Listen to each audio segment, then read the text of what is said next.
Assalamualaikum warahmatullahi wabarakatuh. Hadirin hadirat rahimakumullah, para pemirsa yang berbahagia. Kita bersyukur kepada Allah Subhanahu wa taala, dan saya berterima kasih kepada semua pemirsa Az-Zahra Official. Responnya luar biasa, terutama terkait dengan kasus pesantren yang tengah malam didatangi yang mengaku aparat. Itu ternyata direspon amat banyak sekali. Sekali lagi terima kasih yang merespon positif maupun yang merespon negatif, sama-sama baiknya. Menurut saya atau dalam perasaan saya itu adalah motivasi dan respon yang menjadikan semangat untuk berbuat. Saya akan menjelaskan apa yang menjadi tanggapan atau pertanyaan para pemirsa supaya tidak menjadi liar. Maka berikut penjelasan singkat saya. Yang pertama, kenapa berita itu tidak dilaporkan polisi? Mengapa langsung disiarkan ke publik? Pemirsa yang berbahagia, hadirin hadirat rahimakumullah, soal lapor polisi jelas bukan urusan saya. Wong itu yang mengalami bukan saya. Jadi yang lapor tentu yang mengalami, dan saya sudah minta supaya dilaporkan kepada aparat kepolisian. Moga-moga yang menjadi objek kasus ini, kiai itu sudah melapor, dan saya mohon kepada Pak Kiai juga memberitahu saya supaya saya juga tahu perkembangannya, bagaimana laporan yang panjenengan sampaikan. Perkembangan apapun saya berharap panjenengan memberitahu saya, karena posisi saya sebagai orang yang peduli kepada pesantren, tentu saya ingin tahu apa yang terjadi pada semua pesantren di seluruh Indonesia ini. Jadi kalau yang dituntut melaporkan, maka bukan saya yang melaporkan, yang mengalami tentu. Yang kedua, kenapa langsung diviralkan? Gimana kalau itu hoax? Sesungguhnya lah, saya mohon maaf, menduga atau mengira, apalagi menuduh ini hoax, itu merendahkan saya. Mengapa? Karena saya dalam doktrin di KSS itu segala yang terjadi adalah hukum Allah SWT, dan kebohongan adalah dosa besar. Bagi para hufadz Al-Quran, bohong itu dosa besar, dan mohon maaf kita tidak biasa bohong. Maka saya menjelaskan itu pasti bukan hoax. Saya berani menjelaskan itu pasti bukan hoax. Kalaupun andai kata suatu ketika hoax, itu keadaan kemudian, tapi dalam keyakinan saya berani menjelaskan itu pasti bukan hoax, itu benar-benar terjadi, dan saya ikut mengalami dalam tanda kutip langsung pada saat kejadian itu. Jadi kemungkinan itu hoax pasti tidak, ini sungguh-sungguh terjadi.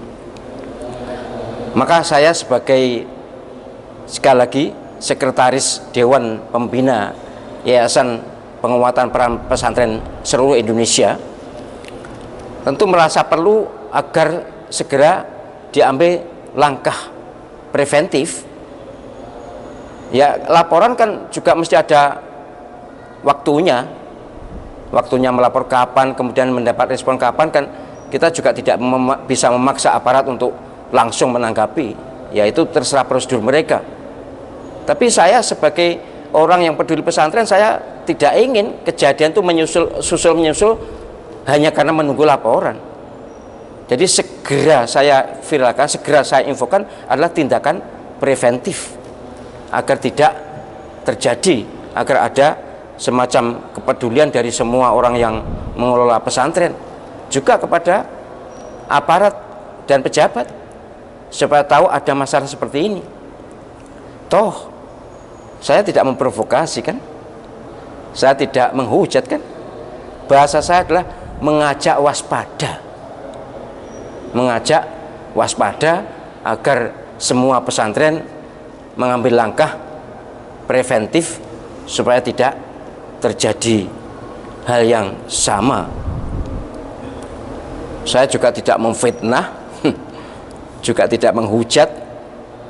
Jadi mohon dimaklumi bahwa langkah saya adalah langkah antisipatif dan preventif.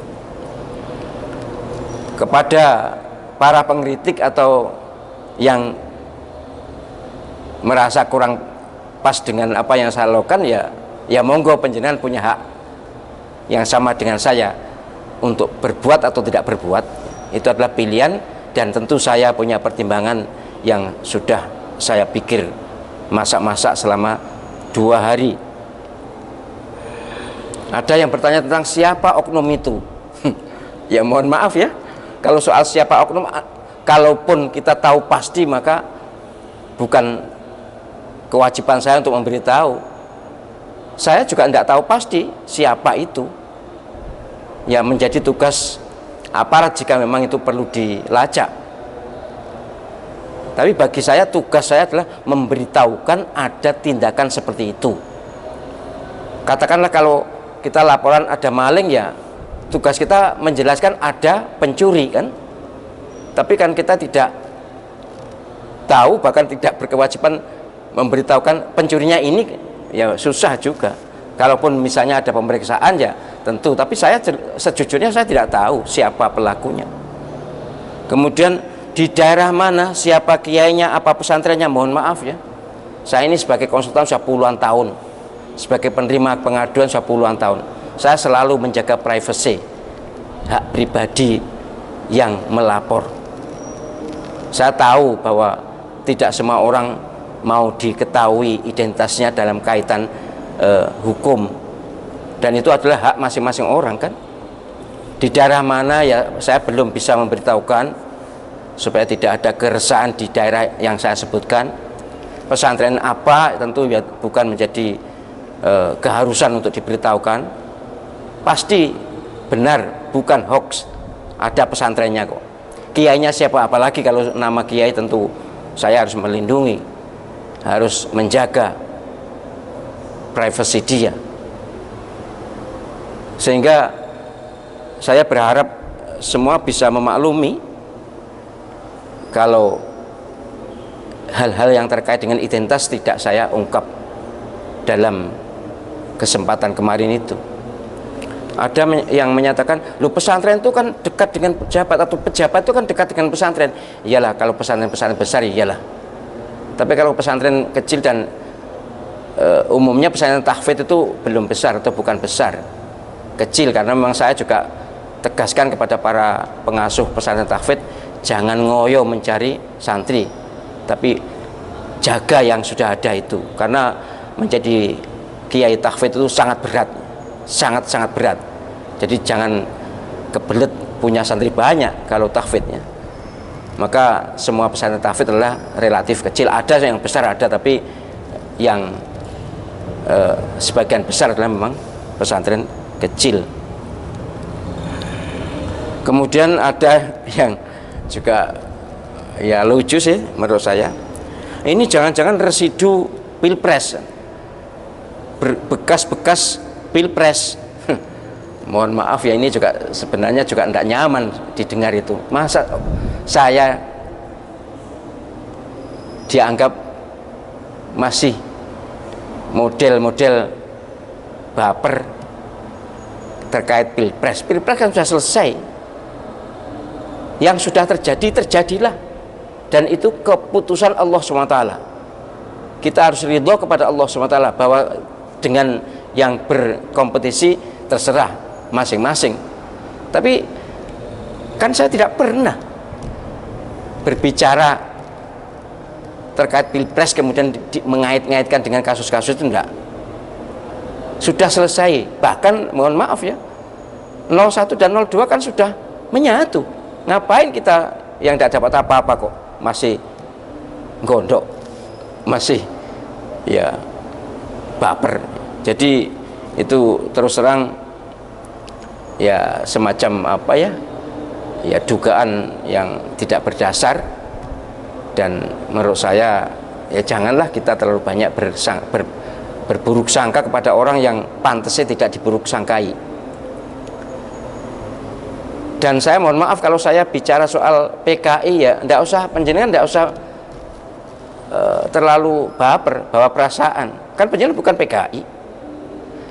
Siapa yang tersinggung kalau saya bicara PKI ya perlu dipertanyakan itu. Dan ini adalah tindakan kewaspadaan, antisipatif, supaya kita tidak lengah dan terperangah kemudian tidak siap.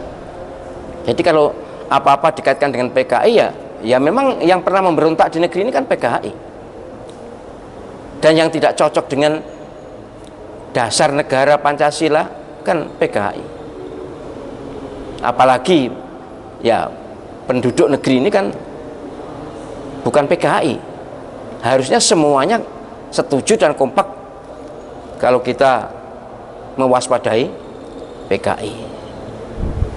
Baik, moga-moga bisa difahami apa yang menjadi penjelasan ini.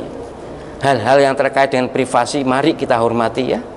Kita hormati orang yang sedang ada masalah ini, jangan kita kejar untuk diketahui.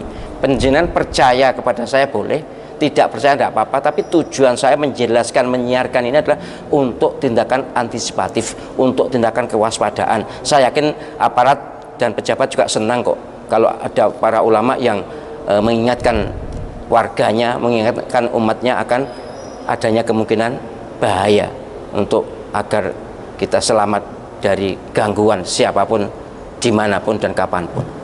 Terima kasih perhatiannya. Mohon maaf segala khilafan kesalahan. Assalamualaikum warahmatullahi wabarakatuh.